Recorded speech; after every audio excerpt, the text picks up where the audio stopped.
Hey, what's up, y'all? It's Raj. I'm the owner and doctor of physical therapy at 3CB Performance. If you're new to my videos, welcome. If you're watching, again, welcome back. So today's topic, I'll be going over 4 holistic factors that you can utilize to improve your running while preventing injury. It's part 4 in my 5-part series on that topic. So if you like the content, feel free to subscribe, and please feel free to leave questions or comments below. I'll get back to you as soon as I can.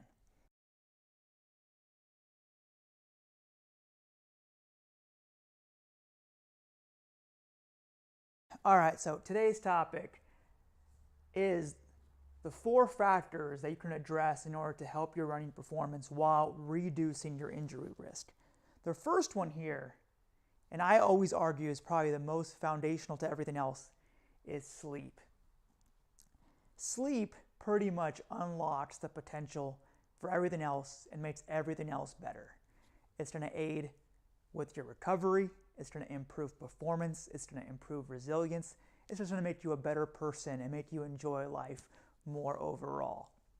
So that's, if there's one thing you can really work on, it's improving your sleep quality.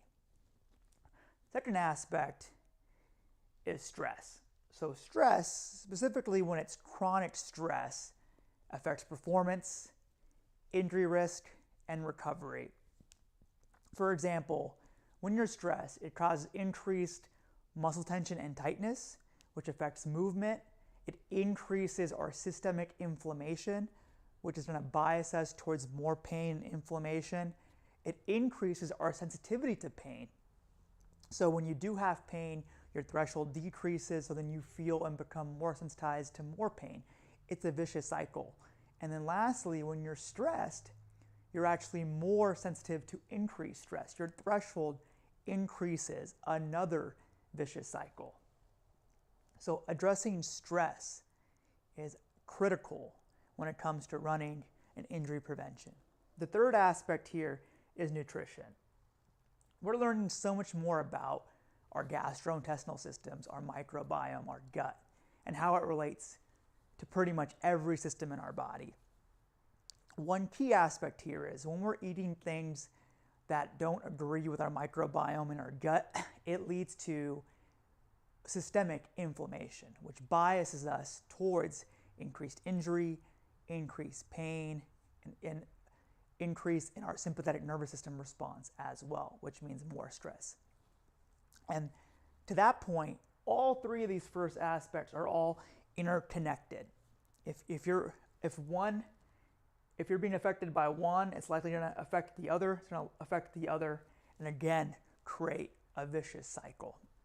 So the good part is if you're able then to change one, it's going to help make the others easier to change as well. So that goes both ways.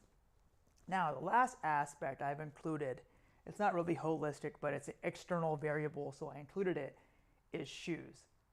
Now, shoes is a really hot and important topic in the running community. When it comes to my own clients, I'll give a shoe recommendation based on my manual assessment and testing of their foot and ankle joint mobility, their foot and ankle and lower body muscle strength, what their goals are, and their specific context. However, in general, research shows that the key indicator for shoes is how comfortable they are for you. That's the only indicator that's been really been shown for shoes to correlate with how they respond to a person's foot and their specific context. So in general for shoes, what I say is go to a shoe store that has a 30-day return policy, and the good ones will. Oftentimes it's even longer, 60 or 90 days. Go and run in those shoes and see how you respond, and then decide on whether to keep those shoes or not. All right, so that's part number 4 of my 5-part process on how to increase your running performance while preventing injury. In the next video, I'll get into the last step, which is how to appropriately assess progress. So again, if you like the content, feel free to subscribe to the channel and leave comments below. I'll get back to you as soon as I can. As always, check out my website as well. There's information on a variety of topics there. Until next time.